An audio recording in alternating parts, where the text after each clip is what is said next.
인천공항 착륙 직후 모든 승객이 내리고 텅 빈 기내. 고려항공 승무원 리에지는 갤리 한편에서 동료 12명과 손을 맞잡고 서 있었습니다. 손이 떨렸고 옆에 24살 막내는 소리 없이 울고 있었어요. 수십 년간 웃는 얼굴로 하늘을 날아온 그들이 마침내 전화기 한 대를 들어 한국말로 천천히 말했습니다. 과연 그들은 그날 인천공항에서 무슨 말을 했을까요? 여러분의 구독과 좋아요가 이런 진실을 세상에 알리는 힘이 됩니다. 그 모든 것은 이렇게 시작되었습니다.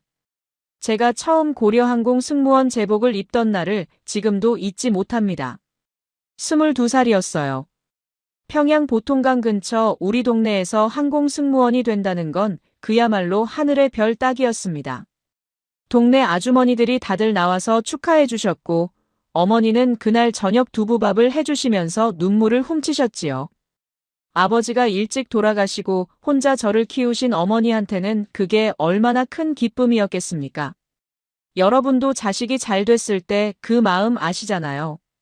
말로는 다 못하는 그런 기쁨 말이에요. 어머니는 그날 밤 주무시지도 못하셨다고 나중에 말씀하셨습니다. 딸이 하늘을 나는 사람이 됐다고 하늘에 계신 아버지도 기뻐하실 거라고 하시면서요. 평양 순안공항에서 출발하는 고려항공은 우리 북한에서는 그야말로 특별한 직장이었습니다.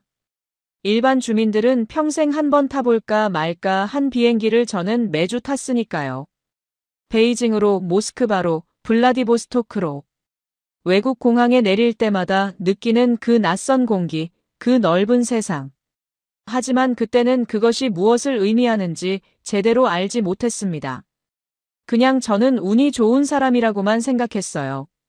비행기 안에서 손님들에게 음료를 드리고 안내방송을 하고 착륙 준비를 돕는 그 일상이 저한테는 자랑스러운 삶 그 자체였습니다. 승무원이 되면 일반 배급과는 다른 대우를 받습니다. 외화를 조금 줄 수 있고 중국에서 들어온 물건들을 접할 수도 있었어요. 우리 동네 장마당, 그러니까 여러분으로 치면 재래시장 같은 곳인데요. 거기서는 구경도 못할 물건들이 승무원 숙소 근처에는 있었습니다. 그걸 보고 자란 딸 은별이가 어느 날 저한테 이러더군요. 엄마, 우리는 나라에서 특별히 아껴주는 사람들이야? 그 말에 저는 그렇다고 대답했습니다. 그때는 정말로 그렇게 믿었으니까요. 특별한 사람이 되어야 특별한 대우를 받는다는 것. 그리고 그 특별함은 나라가 우리를 아끼기 때문이라는 것. 그게 제가 20년 가까이 품고 살아온 믿음이었습니다. 하지만 그 믿음이라는 게 얼마나 얄팍한 것이었는지 저는 한참 뒤에야 알게 됩니다. 승무원 생활이 겉으로는 화려해 보여도 안으로는 그물처럼 촘촘한 감시가 있었습니다. 비행을 마치고 돌아오면 반드시 보고를 해야 했어요. 외국에서 무엇을 봤는지, 누구와 이야기했는지, 혹시 이상한 걸 보거나 듣지는 않았는지. 마치 옆집에서 다 들여다보는 것처럼, 아니 옆집보다 더 가까이에서 들여다보는 눈들이 항상 우리 주위에 있었습니다. 처음에는 그게 당연한 줄 알았어요. 해외를 나가는 사람이라면 마땅히 그래야 한다고 배웠으니까요. 비행 뒤에 팀별로 모여 앉아 보고서를 작성하는 시간이 있었는데 거기서 누군가 불필요한 말을 꺼내거나 이상한 눈치를 보이면 분위기가 싸늘하게 가라앉았습니다. 우리는 서로를 믿으면서도 동시에 서로를 경계해야 했어요. 그 모순 속에서 웃고 일하고 집에 돌아가는 것이 우리의 일상이었습니다. 우리 어머니는 방직 공장에서 일하셨어요. 새벽 5시에 일어나 공장에 나가시고 저녁 늦게 돌아오셔서는 저를 위해 밥을 챙겨주셨지요. 아버지가 안 계시니 어머니 혼자 다 하신 거잖아요. 제가 승무원이 된 뒤로는 그래도 어머니 생활이 조금 나아졌습니다. 제가 가끔 외국 물건을 구해다 드릴 수 있었거든요. 중국산 영양제라든가 좀 더 따뜻한 솜니불이라든가. 어머니는 그런 걸 받을 때마다 이런 거 갖다 주지 말고 내 몸이나 챙겨라 하시면서도 손에서 놓지 않으셨어요. 그 모습이 지금도 눈에 선합니다. 나이가 드실수록 어머니 얼굴에는 주름이 늘었지만 제가 돌아오는 날이면 환하게 웃으셨어요. 그 웃음 하나가 저를 버티게 해준 힘이었습니다. 딸 은별이를 낳은 건 제가 28살 때였습니다. 남편은 평양 시내 건설 단위에서 일하는 사람이었는데 은별이가 3살 때 현장 사고로 세상을 떠났어요. 그 뒤로는 저도 어머니처럼 혼자 아이를 키웠습니다. 비행이 있는 날이면 은별이를 어머니한테 맡기고 나섰고 돌아올 때는 꼭 뭔가를 하나씩 사들고 왔어요. 작은 사탕 하나라도요. 은별이가 현관문 앞에서 기다리다가 제가 들어오면 달려와 안기던 그 느낌. 그게 저한테는 세상에서 가장 큰 행복이었습니다. 세 식구, 어머니와 저와 은별이. 그 작은 가족이 제가 하늘을 날면서도 늘 땅을 딛고 설 수 있게 해준 뿌리였습니다. 평양 생활이 겉으로는 그럭저럭 유지되고 있었지만 조금씩 이상한 일들이 눈에 띄기 시작했습니다. 같이 일하던 동료 승무원 하나가 어느 날 갑자기 출근을 안 하더니 나중에 들으니 사상 불순 혐의로 조사를 받고 있다는 거예요. 그 친구가 베이징 비행 때 무언가를 봤다는 것이었는데 구체적으로 무엇인지는 아무도 말하지 않았습니다. 그냥 다들 조용히 입을 다물었어요. 마치 아무 일도 없었던 것처럼. 그 친구의 빈자리를 보면서 저는 묘한 서늘함을 느꼈습니다. 평소에 그렇게 밝고 성실했던 사람이 하루아침에 사라지는 세상. 그건 제가 알던 세상과 조금 달랐습니다. 그때 처음으로 뭔가 이상하다는 생각이 스쳤습니다. 특권이라고 믿었던 것들이 어쩌면 우리 입을 막고 눈을 가리기 위한 것이 아니었을까 하는 아주 작고 조심스러운 의문. 하지만 그 의문은 오래가지 못했습니다. 무서웠거든요. 그 생각을 계속하면 제가 어디로 끌려갈지 몰랐으니까요. 그렇게 저는 또 한동안 아무것도 모르는 척, 아무 생각도 없는 척 살아갔습니다. 어머니 곁에서, 은별이 곁에서, 그리고 언제 어디서 나를 지켜보는지 알 수 없는 눈들 사이에서요. 그 시절을 지금 돌아보면 저는 눈을 뜨고도 아무것도 보지 못하고 있었던 셈입니다. 베이징 비행은 저한테 언제나 묘한 긴장감을 주었습니다. 평양을 떠나 2시간 남짓 날아가면 수도 베이징의 불빛이 보이기 시작하는데 그 불빛의 밀도가 평양과는 달랐어요. 평양은 밤이 되면 꽤 어두워집니다. 전력이 넉넉지 않으니까요. 하지만 베이징은 달랐습니다. 밤하늘 아래 도시 전체가 환하게 빛나고 있었어요. 처음에는 그냥 중국이 넓고 큰 나라라서 그런가 보다 했습니다. 우리나라와 사정이 다를 뿐이라고 체제가 다르니 비교할 수 없다고 스스로 생각을 정리했어요. 그렇게 배웠고 그렇게 믿었으니까요. 그런데 어느 해 가을 베이징 기착 때였습니다. 저는 숙소방에서 잠깐 쉬고 있었는데 같은 방을 쓰던 동료가 노트북을 열어두고 자리를 비웠어요. 화면에는 한국 뉴스 사이트가 켜져 있었습니다. 저는 처음에는 얼른 화면을 닫으려 했어요. 그걸 보면 안 된다고 배웠으니까요. 그런데 손이 움직이질 않았습니다. 화면 속에는 서울 시내 사진이 있었는데 길거리에 가게가 빼곡하고 사람들이 밝은 얼굴로 걸어다니고 건물마다 간판이 환하게 켜져 있었어요. 우리 평양 거리와는 전혀 달랐습니다. 저는 그 화면을 한참 들여다봤습니다. 길어야 1분도 안 됐겠지만 그 짧은 시간이 제 안에서 무언가를 건드렸어요. 저들이 그렇게 선전하던 남조선이 저런 모습이라는 게, 그리고 우리가 자랑스럽게 여기던 평양이 그것과 이렇게 다르다는 게, 가슴 한쪽이 무겁게 가라앉는 느낌이었습니다. 저는 서둘러 화면을 닫고 아무 일도 없었던 것처럼 누웠지만 잠이 오질 않았어요. 눈을 감아도 그 불빛들이 자꾸 떠올랐습니다. 돌아오는 비행 내내 저는 승객들에게 웃으며 음료를 드렸습니다. 아무렇지 않은 척. 그게 우리가 늘 해야 하는 일이었으니까요. 웃는 얼굴, 단정한 제복, 정확한 말투. 그 모든 것이 북한을 대표하는 얼굴이라고 배웠습니다. 하지만 그날 이후로 저는 웃을 때마다 조금씩 피곤해졌어요. 진심이 아닌 웃음을 오래 짓다 보면 얼굴 근육이 아픈 것처럼 마음 어딘가도 조금씩 쑤시기 시작했습니다. 그 무렵 우리 팀에 심각한 일이 생겼습니다.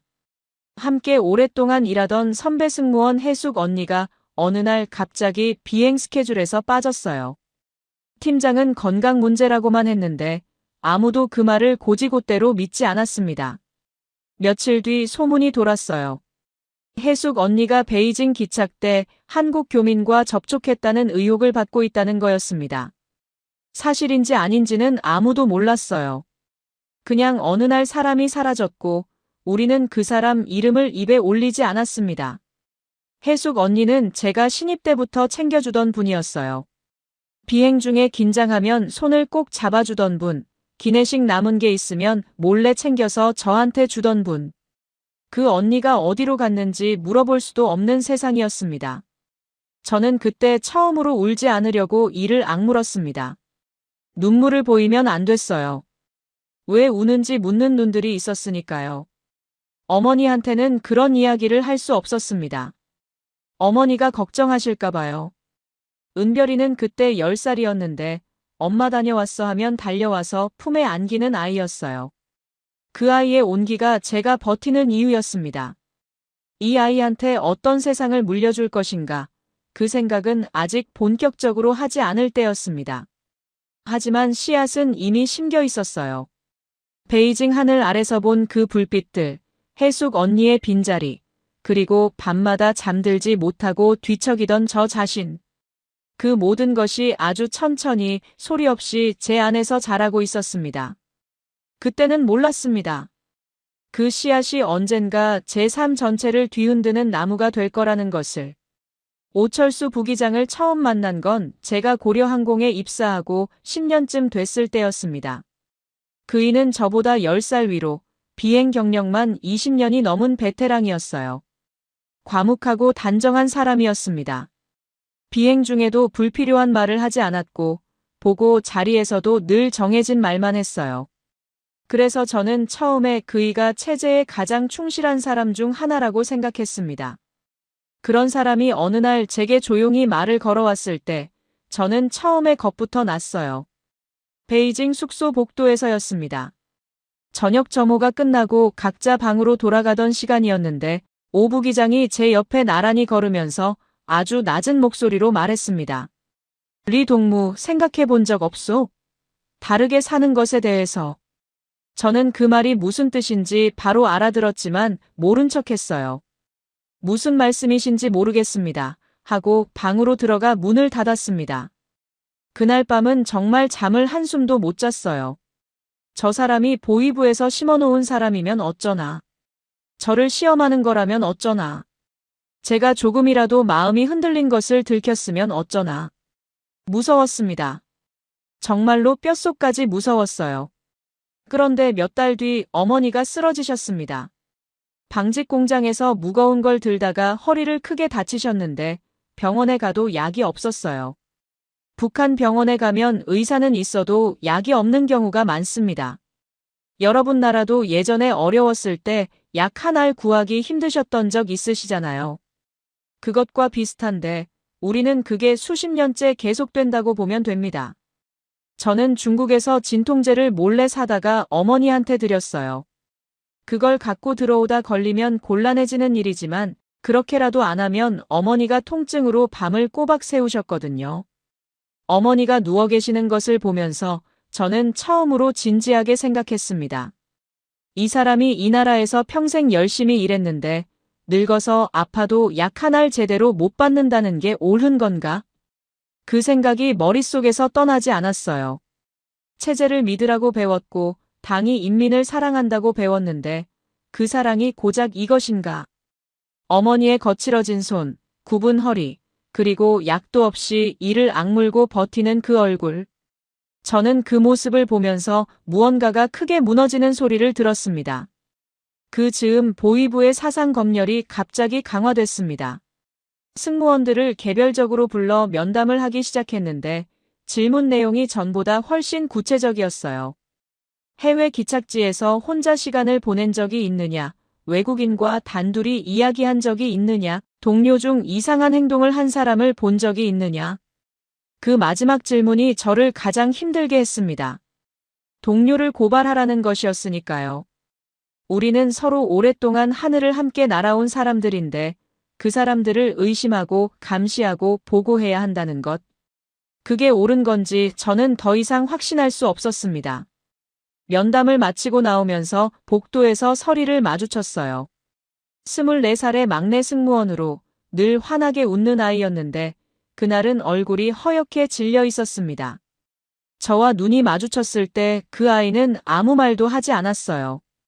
그냥 고개를 살짝 숙이고 지나갔습니다. 저는 그 뒷모습을 보면서 가슴이 아팠어요.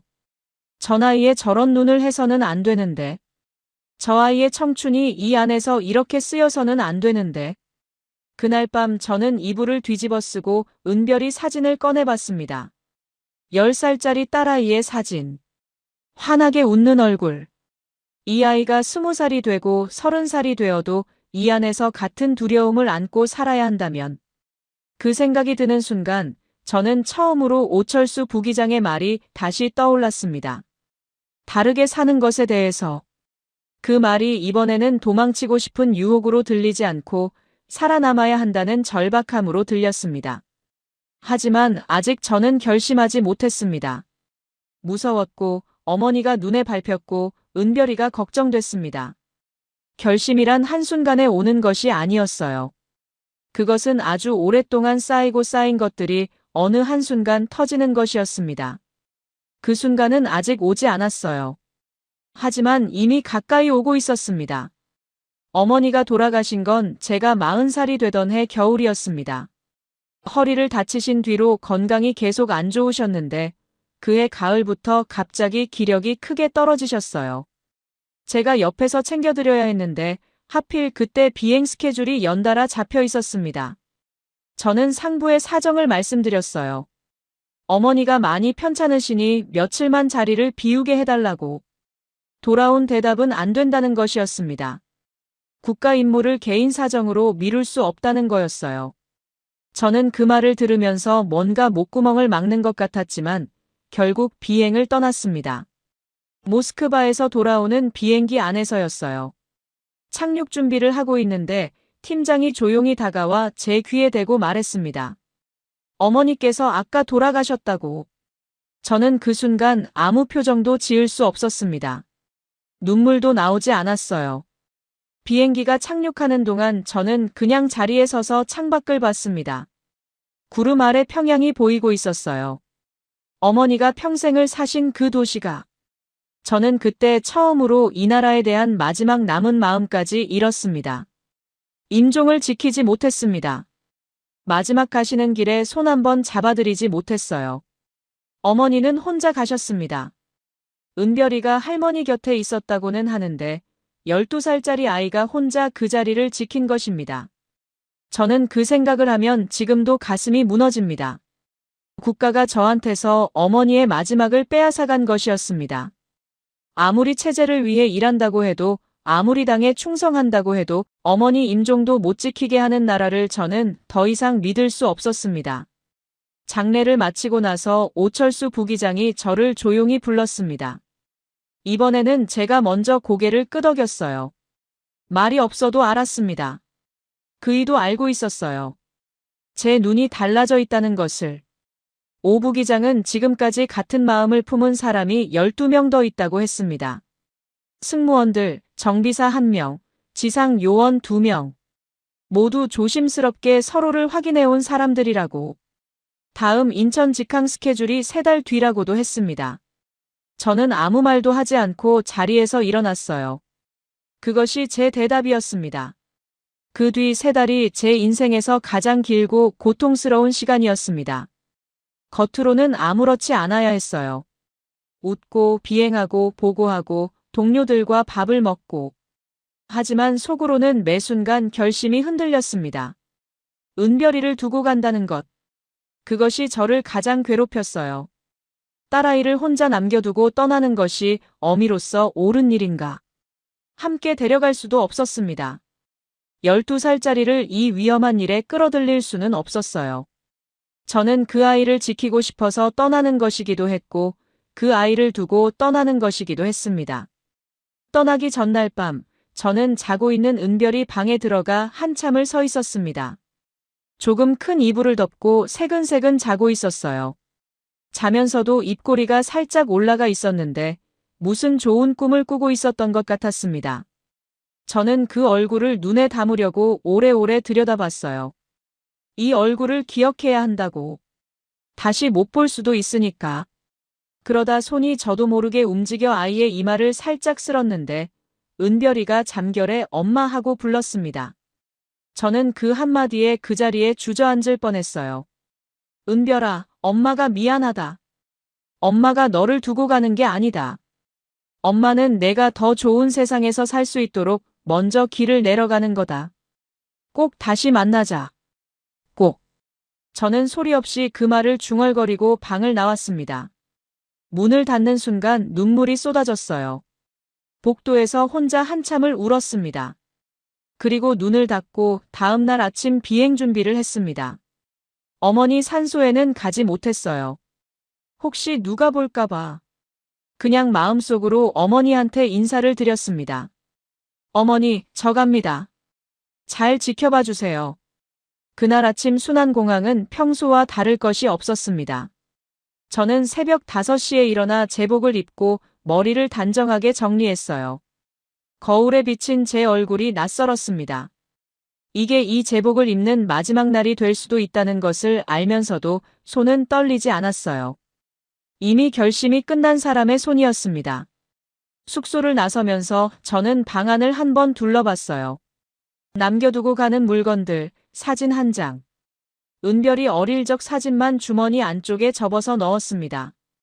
공항에서 다른 사람들과 마주쳤을 때 우리는 아무 내색도 하지 않았습니다. 오철수 부기장은 여느 때처럼 묵묵히 비행 전 점검을 했고 설이는 평소보다 조금 더 환하게 웃고 있었어요. 웃음이 너무 밝으면 오히려 이상해 보일 수 있다는 걸 알면서도 그 아이는 웃는 것으로 공포를 숨기고 있었던 겁니다. 저는 눈이 마주쳤을 때 아주 짧게 고개를 끄덕였어요. 그것으로 충분했습니다. 우리는 말이 없어도 서로를 알았습니다. 평양에서 인천까지는 1시간 남짓입니다. 비행기 안에는 일반 승객들도 타고 있었어요. 제일 교포 몇 분, 외국 기업인들, 그리고 북한 관리로 보이는 사람들. 우리는 그분들에게 평소처럼 음료를 드리고 안내를 했습니다. 아무것도 달라진 것이 없는 것처럼. 그러나 기내 뒤쪽 좁은 통로를 지나다닐 때 동료들의 눈빛은 달랐습니다. 각자의 공포가 거기에 담겨 있었어요. 서로 버텨주고 있었습니다. 눈빛으로, 침묵으로. 인천공항 상공에 들어서면서 기장이 착륙 준비 방송을 했습니다. 저는 그때 창밖을 봤어요. 인천 앞바다가 보이고 그 너머로 공항이 보이고 더 멀리 육지가 보였습니다. 같은 민족이 사는 땅. 우리와 같은 말을 쓰고 같은 음식을 먹고 같은 노래를 부르던 사람들이 사는 곳. 그 땅을 바라보는데 눈이 뜨거워졌어요. 저는 얼른 시선을 거뒀습니다. 아직 착륙도 안 했으니까요. 착륙 후 승객하기가 시작됐습니다. 저는 출구 쪽에 서서 하기하는 승객들에게 인사를 드렸어요. 안녕히 가십시오. 안녕히 가십시오. 마지막 승객이 내리고 객실 승무원들이 점검을 마치고 그리고 기내가 조용해졌습니다. 기장과 북한 측 관리 2명은 앞쪽에 있었어요. 우리는 뒤쪽 갤리에 모였습니다. 13명이. 오철수 부기장이 아주 낮은 목소리로 말했어요. 지금입니다. 그이가 먼저 기내 전화기를 들어 공항 지상 직원을 연결했습니다. 한국말로 천천히 말했어요. 저희는 고려항공 승무원들입니다. 13명이 대한민국의 망명을 요청합니다. 부탁드립니다. 그 말이 끝나는 순간 기내 앞쪽에서 발소리가 들렸습니다. 기장이 달려왔어요. 무슨 짓이냐고 당장 내려놓으라고. 오 부기장은 전화기를 내려놓지 않았습니다. 그이의 손이 떨리고 있었어요. 저는 그 손을 봤습니다. 평생 비행기를 몬 손, 수십 년을 두려움 속에 산 손이 그렇게 떨리고 있었어요. 공항 직원들이 기내로 올라오기까지 한 10분이 걸렸습니다. 그 10분이 제 인생에서 가장 긴 시간이었어요. 기장은 계속 소리를 질렀고 우리는 갤리 한쪽에 모여 서로 손을 잡았습니다. 설이가 제 손을 꽉 쥐었어요. 떨고 있었습니다. 저도 떨고 있었고요. 박순영이 작은 소리로 중얼거렸어요. 이제 돌아갈 수 없어. 맞습니다. 돌아갈 수 없었어요. 그리고 저는 돌아가고 싶지 않았습니다. 무서웠지만 그것은 분명했습니다. 대한민국 공항 직원과 관계자들이 올라와 상황을 정리하는 동안 저는 창밖을 봤어요. 인천공항 활주로가 보였습니다. 우리가 내린 이 땅. 돌아갈 수 없는 이 땅. 어머니, 저 도착했습니다. 은별아, 엄마 잘 왔지? 관계자들이 우리를 기내에서 안전한 공간으로 안내했습니다. 공항 안 어느 사무실이었어요. 형광등 불빛이 환했고 난방이 잘 돼 있었고 탁자 위에는 물이 놓여 있었습니다. 저는 그 물컵을 보면서 멍했어요. 그냥 물이었는데 이상하게 그게 눈에 들어왔습니다. 내가 원하면 저 물을 마실 수 있다. 아무도 허락을 안 해줘도 되고 아무도 감시하지 않아도 된다. 그 사실이 실감나지 않았습니다. 담당자가 들어와서 한국말로 천천히 말했어요. 여러분은 지금 대한민국 영토 안에 있습니다. 안전합니다. 저희가 도와드리겠습니다. 그 말이 끝나자마자 서리가 울기 시작했습니다. 소리를 막으려고 두 손으로 입을 틀어막으면서 그래도 울음이 새어나왔어요. 그 소리가 방 안에 울려 퍼지자 다른 사람들도 하나씩 무너지기 시작했습니다. 박순영이 고개를 숙이고 어깨를 떨었고 옆에 있던 남자 정비사도 얼굴을 손으로 가렸어요. 오철수 부기장은 의자에 앉아 두 팔꿈치를 무릎 위에 올리고 고개를 떨구고 조용히 울었습니다. 소리도 없이. 저는 처음에는 울지 않았습니다. 너무 많은 것을 느끼고 있어서 어느 감정부터 먼저 나와야 할지 몸이 결정을 못하는 것 같았어요. 그냥 멍하니 앉아서 우는 동료들을 보고 있었습니다. 그러다 담당자가 제 쪽을 보면서 말했어요. 힘드셨죠? 그 한마디였습니다. 그 한마디에 저는 그만 무너졌어요. 왜 울었냐고요? 두려움이 끝나서가 아니었습니다. 기쁨 때문도 아니었어요. 저는 그 순간 어머니 얼굴이 떠올랐습니다. 임종도 못 지켜드린 어머니. 평생 방직 공장에서 새벽부터 저녁까지 일하시고 변변한 약 한 알 못 드시고 가신 어머니. 그 어머니한테 저는 끝내 아무것도 해드리지 못했습니다. 더 좋은 세상을 보여드리지도 못했고 나중에라도 편하게 살게 해드리지도 못했어요. 그 후회가 한꺼번에 밀려왔습니다. 그리고 은별이. 지금쯤 학교에서 돌아와 제가 없는 집에 들어섰을 아이. 엄마가 비행 나갔다고 생각하겠지요. 평소처럼 현관문 열고 들어와서 할머니도 안 계시고 엄마도 없는 방을 보겠지요. 그 아이가 언제쯤 사실을 알게 될까요? 누가 알려줄까요? 어떤 식으로 들을까요? 저는 그 장면을 상상하는 것만으로도 가슴이 찢어질 것 같았습니다. 차라리 모르게 해주세요 하는 말이 입에서 나올 뻔했어요. 박순영도 비슷했을 겁니다. 평양에 아들을 두고 왔으니까요. 그 사람은 한참을 울다가 겨우 말했어요. 내 아들이 걱정돼. 그 말 한마디에 방 안이 더 조용해졌습니다. 우리 모두 다 두고 온 것들이 있었으니까요. 가족, 부모님, 이웃, 어린 시절, 고향. 자유를 얻으러 왔지만 자유보다 먼저 그리움이 왔습니다. 여러분, 인천공항에서 저희가 울었던 건 드라마에서처럼 감격스러워서가 아니었습니다. 그것은 너무 오랫동안 삼켜왔던 것들이 한꺼번에 터진 것이었어요. 두려움, 그리움, 미안함, 후회, 그리고 이제 어디로 가야 하는지 알 수 없는 막막함. 그 모든 것이 뒤섞여 눈물이 되었습니다. 대한민국이 우리를 안아줬고 우리는 그 안에서 비로소 무너질 수 있었어요. 참고 참았던 것들을 내려놓을 수 있었습니다. 저는 그날 참 오래 울었어요. 어머니한테 미안하다고, 은별이한테 미안하다고 소리 없이 계속 중얼거리면서요. 인천공항에서 관계자들과 이야기를 마치고 저희는 며칠 뒤 하나원으로 이동했습니다. 하나원은 탈북민들이 남한 생활에 적응하도록 도와주는 교육기관이에요. 경기도 어딘가에 있는 곳인데 처음 버스를 타고 이동할 때 창밖으로 보이는 풍경이 낯설었습니다. 도로가 반듯하게 잘 닦여 있고 가게들이 즐비하고 간판마다 불이 켜져 있고 사람들이 저마다 다른 옷을 입고 걸어 다녔어요. 다들 자기 갈 곳이 있는 사람들처럼 바쁘게 움직이고 있었습니다. 저는 그 풍경을 보면서 여기는 전혀 다른 세상이구나 하는 생각이 들었어요. 하나원 생활은 낯설고 어리둥절한 것들의 연속이었습니다. 교육을 받는데 선생님이 질문을 하면 손을 들어서 자유롭게 대답하는 거예요. 북한에서는 정해진 답이 있고 그걸 말해야 했는데 여기서는 각자 생각을 말해도 됐습니다.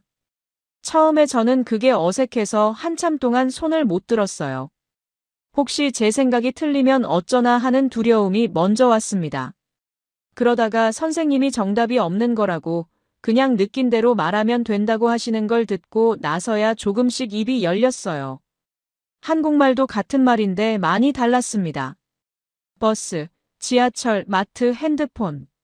우리가 쓰는 말과 다른 외래어들이 넘쳐났어요. 저는 그때마다 어르신들이 처음 외래어를 들으셨을 때 어떠셨을까 하는 생각을 했습니다. 낯설고 당황스러운 그 느낌, 아마 비슷했을 것 같았어요. 서리는 적응이 빨랐어요. 젊으니까요. 그 아이는 스마트폰을 처음 받아든 날 눈을 동그랗게 뜨고 한참을 들여다봤는데 그 표정이 어찌나 귀엽던지. 그게 저한테는 작은 위로가 됐습니다. 저 아이만큼은 여기서 새 삶을 시작할 수 있겠구나. 그런데 하나원에 온 지 2달쯤 됐을 때였습니다. 어떤 경로로 소식이 왔는지 자세히는 말씀드리기 어렵지만 간접적으로 연결된 사람을 통해 은별이 소식을 들었어요. 은별이가 국가보위부에 불려가서 조사를 받았다는 것이었습니다.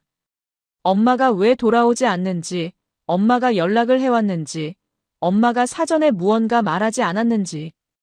12살짜리 아이한테 그런 걸 묻는다는 것이었어요. 저는 그 소식을 들은 날 밤을 지금도 잊지 못합니다. 방 안에 혼자 앉아서 이불을 끌어당기고 있었는데 눈물이 나오지 않았어요. 너무 미안해서 눈물도 안 나왔습니다. 은별이가 얼마나 무서웠을까요? 엄마는 없고 할머니도 돌아가셨고 혼자 그 무서운 사람들 앞에 앉아서 대답을 해야 했을 12살짜리. 저는 그때 제가 한 결정이 옳은 것이었는지 처음으로 흔들렸습니다. 자유를 위한 결단이라고 했지만 결국 아이한테 그 짐을 지운 것이 아닌가. 그 자책이 오래오래 저를 따라다녔습니다. 오철수 부기장은 그 시기 많이 수척해졌어요. 그이도 평양에 가족이 있었습니다. 말은 많이 하지 않았지만 새벽에 잠을 못 이루는 것을 몇 번 봤어요. 우리는 서로를 위해 할 수 있는 말이 많지 않았습니다. 그냥 밥을 같이 먹고 산책을 같이 하고 그렇게 버텼어요. 함께 결심하고 함께 뛰어든 사람들이 함께 그 무게를 나눠지는 것. 그것만이 우리가 할 수 있는 전부였습니다. 하나원을 수료하던 날 수료식이 끝나고 마당에 나왔는데 하늘이 맑았어요. 저는 하늘을 올려다봤습니다. 하늘은 평양에서 보던 것과 같은 하늘이었어요. 다르지 않았습니다. 같은 하늘 아래 은별이도 있겠지요. 저도 있고요. 그 생각이 들자 조금 마음이 가벼워졌습니다. 언젠가는 꼭 다시 만날 수 있을 거라는 믿음. 그게 없으면 저는 여기서 아무것도 할 수 없었을 테니까요. 하나원을 나온 뒤 저는 경기도 수원에 작은 방을 얻었습니다. 생전 처음 혼자 사는 방이었어요. 평양에서는 어머니와 은별이와 함께 살았고 승무원 생활 중에는 숙소에서 동료들과 지냈으니 혼자라는 게 이렇게 낯선 것인지 처음 알았습니다. 첫날 밤에는 너무 조용해서 잠을 못 잤어요.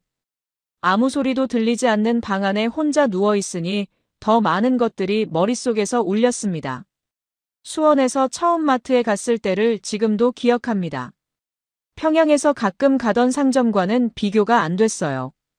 진열대마다 물건이 넘쳐났고 무엇이든 돈만 있으면 살 수 있었습니다. 저는 과자 코너 앞에서 한참을 서 있었어요. 이렇게 많은 과자가 있다는 게 실감이 안 났습니다. 은별이한테 사다 주고 싶은 것들이 눈에 보이는데 그 아이가 없다는 게. 저는 그날 마트에서 과자 하나를 사들고 나와 버스 정류장 의자에 앉아 한참을 멍하니 있었어요. 자유라는 게 처음에는 실감나지 않았습니다. 매일 아침 눈을 뜰 때마다 오늘 누가 나를 감시하지는 않을까, 무심코 한 말이 문제가 되지는 않을까 하는 생각이 먼저 들었거든요. 그게 20년 넘게 배어든 습관이었습니다. 한국에서 사람들이 자연스럽게 하는 것들, 마음대로 인터넷을 검색하고 카페에서 친구와 큰 소리로 웃으며 이야기하고 싫은 것은 싫다고 말하는 것들이 저한테는 오래 익숙해지지 않았어요. 그래도 조금씩, 아주 조금씩 달라졌습니다. 지금 저는 항공 관련 교육 과정에서 강사로 일하고 있습니다. 제가 가진 경력과 경험이 여기서도 쓰일 수 있다는 게 처음에는 신기했어요. 북한 고려항공 승무원 출신이라는 이력이 여기서는 오히려 특별한 경험이 되었습니다. 강의할 때 학생들이 눈을 반짝이며 질문을 해오면 그 눈빛이 은별이 눈빛과 닮아 있어서 가슴이 아릴 때도 있어요. 그래도 그 아이들 앞에 서면 제가 살아야 할 이유가 생깁니다. 여러분도 아시다시피 우리 민족은 오랫동안 가슴 아픈 역사를 살아왔습니다. 일제강점기에도 버텼고 6.25 전쟁에도 버텼고 가난과 분단의 세월도 버텼어요. 지금 이 나라가 이렇게 된 것이 하늘에서 그냥 떨어진 것이 아니라는 걸 저는 여기 와서 더욱 실감했습니다. 그 어르신들이 흘린 땀과 눈물 위에 지금 제가 서 있는 것이에요. 그게 얼마나 감사한 일인지 모릅니다. 북에 두고 온 사람들이 보고 싶습니다. 은별이가 보고 싶어요. 지금쯤 15살이 됐겠지요.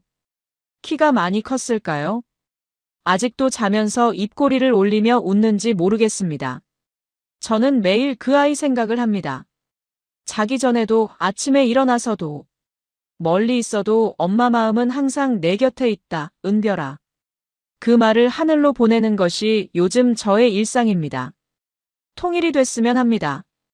저 혼자만의 바람이 아니라 북에 있는 수많은 사람들의 바람이기도 합니다. 고향 땅을 다시 밟고 싶고 두고 온 가족을 다시 안고 싶고 어머니 산소 앞에 한 번 더 서고 싶어요. 그게 너무 큰 꿈인가요? 우리 어르신 세대도 이산 가족의 아픔을 아시잖아요.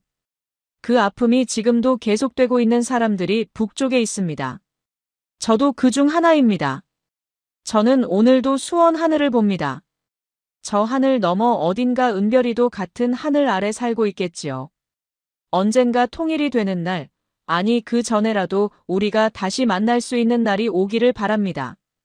그날이 오면 저는 아이를 꼭 안아주고 싶습니다. 그동안 얼마나 무섭고 외로웠냐고. 엄마가 미안하다고. 그리고 이제는 괜찮다고. 은별아, 엄마는 여기서 기다린다. 꼭 다시 만나자.